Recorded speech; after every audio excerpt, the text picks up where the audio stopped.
سے مشورہ لے رہے ہیں کہ مجھے علاج کہاں سے کرانا ہے اور کتنا خرچہ ہوگا, امریکہ جا کے علاج کروں یا پاکستان میں ہی کروں وغیرہ وغیرہ, اس سے مشورہ لیا. اس کے بعد آپ ایک پلمبر سے مشورہ لے رہے ہو, یار مجھے کینسر ہو گیا تو بتا.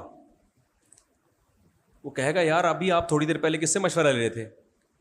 آپ لوگ میرا خیال ہے میں ٹی وی میں آ رہا ہوں تو تھوڑا سا ساتھ دینا. وہ کہے گا آپ تھوڑی دیر پہلے مشورہ لے رہے تھے کینسر, بلکہ کینسر کے اسپیشلسٹ کو غصہ آئے گا, کمبخت تیری نظر میں میری اور پلمبر کی کوئی فرق نہیں ہے؟ جب تو نے مجھ سے مشورہ لے لیا تو اب کسی جمعدار سے تو کینسر کے بارے میں مشورہ لے رہا ہے. تو اللہ کے مقابلے میں مخلوق کی کوئی اوقات ہے؟ تو اگر استخارہ اللہ سے مشورہ ہے اور اللہ خواب میں آ کے آپ کو بتائے گا کہ کرو یا نہیں کرو, ریڈ کا مطلب نہیں کرو, گرین کا مطلب کر لو, کالے کا مطلب مت کرو اور وائٹ کا مطلب کر لو, لوگوں نے یہ بنائی ہوئی باتیں, تو پھر قرآن میں پبلک سے مشورے کی اجازت یا حکم ہوتا؟ قرآن میں سورہ شورا نازل ہوتی جس کا نام ہی مشورہ ہے. قرآن میں یہ ہوتا وَأَمْرُهُمْ ذُو شُورَىٰ بَيْنَهُمْ, ان کے اہم معاملات مشورے سے طے ہوتے ہیں, یہ ہوتا قرآن میں.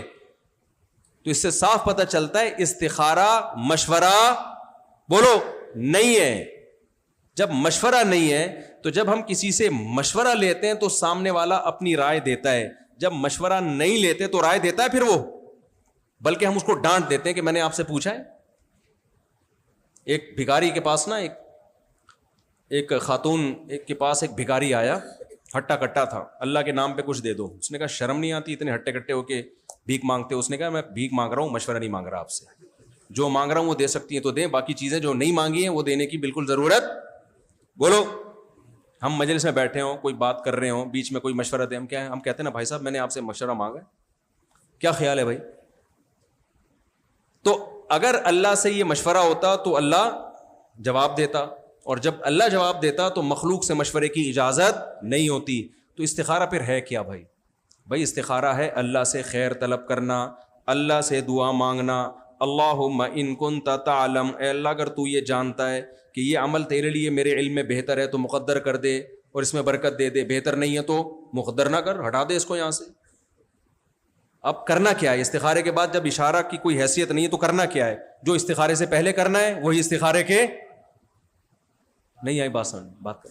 اس کی مثال ایسے ہے, کیونکہ استخارہ دعا ہے نا, تو آپ وہی کینسر کی, اللہ نے ویسے کوئی ہلکی مثال لے لیتا ہوں, کینسر کی تھوڑی گاڑی ہو گئی ہے, آپ کے سر پہ بال نہیں اگ رہے, آپ چاہتے ہو کہ میرے سر پہ بال اگیں, تو ہیئر ٹرانسپلانٹیشن والوں کے پاس جاؤ گے نا آپ, ان سے مشورہ لوگے کہ تیل لگا کے قدرتی طریقے سے اگائے جائیں یا ٹریکٹر چلا کے کھاد ڈال کے یہاں کی فصل یہاں لگائی جائے. یہی دو طریقے اس وقت دنیا میں چل رہے ہیں.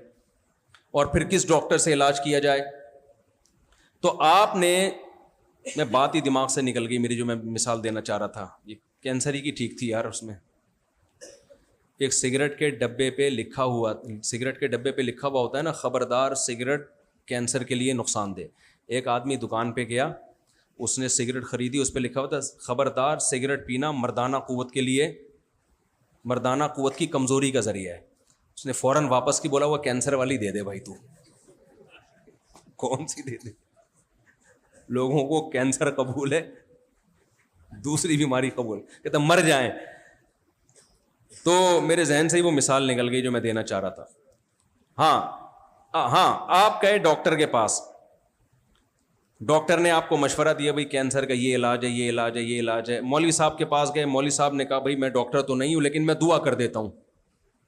تو آپ مولوی صاحب سے پوچھو گے مولوی صاحب دعا کے بعد میں نے کیا کرنا ہے, تو مولوی صاحب کیا کہیں جو دعا سے پہلے کر رہے تھے.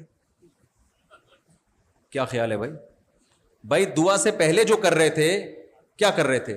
کینسر کو دور کرنے کے دنیاوی اسباب اختیار کر رہے تھے. اور کینسر کو دور کرنے کا دنیاوی سبب کیا ہے؟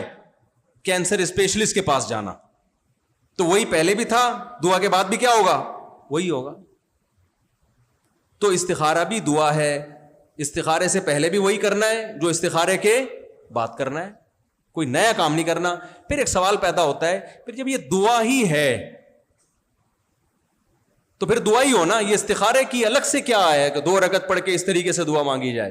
بھائی ہے دعا ہی, لیکن اس کے الفاظ چونکہ نبی صلی اللہ علیہ وسلم نے اسپیشلی سکھائے ہیں اور اس کا طریقہ سکھایا ہے، تو پتہ چلا کہ یہ عام دعاؤں سے اوپر کی دعا ہے، اس کی قبولیت کا امکان دوسری دعاؤں کی نسبت زیادہ نہیں بلکہ بہت زیادہ ہے، لیکن کرنا وہی ہے جو دعا سے پہلے، اور جو دعا کے بعد بھی وہی کرنا ہے جو دعا سے پہلے کرنا ہے۔ اب پہلے کیا کرنا ہے؟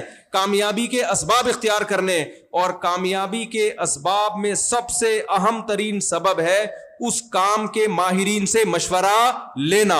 آپ کینسر کے پیشنٹ ہو تو کامیابی کا سبب یہ ہے کہ اس کام کے ماہرین جو کینسر اسپیشلسٹ ہیں ان سے مشورہ لیا جائے گا۔ دو چیزیں، مشورہ بھی لیا جائے گا اور اس کے ماہر سے لیا جائے گا۔ کسی پلمبر سے مشورہ لینا تو بھی جتنے مرضی استخارے نکال دو برباد ہی ہو گئے آپ۔ بہت سے لوگ کہتے ہیں ہم نے تو 20 استخارے نکالے تھے پھر بھی ناکام ہو گئے۔ بھائی وجہ اس کی ہے کہ اس کام کے جو دنیاوی اسباب ہیں نا کامیابی کے، وہ آپ نے اختیار نہیں کیے، کیونکہ دعائیں جب قبول ہوتی ہیں جب آپ دنیاوی اسباب بھی اختیار کرتے ہو۔ آپ ساری رات تہجد میں دعا مانگتے رہو، پوری رات رو رو کے گر گڑا کے مر جاؤ، آپ بے ہوش ہو جاؤ کہ اللہ مجھے روٹی کھلا دے، لیکن صبح آپ پراٹھا اپنے نوالے حلق میں نہیں اتارتے تو وہ خود بخود اڑ کے دعاؤں کی وجہ سے آپ کے حلق میں نہیں جائے گا۔ آپ کو روٹی تلاش کرنی پڑے گی، آٹا لانا پڑے گا، گوندنا پڑے گا، تندور میں ڈالنا پڑے گا، پھر نکالو گے، پھر اس کو لقمہ بنا بنا کے کھاؤ گے۔ تو ایسے ہی قرآن سے پتہ چلتا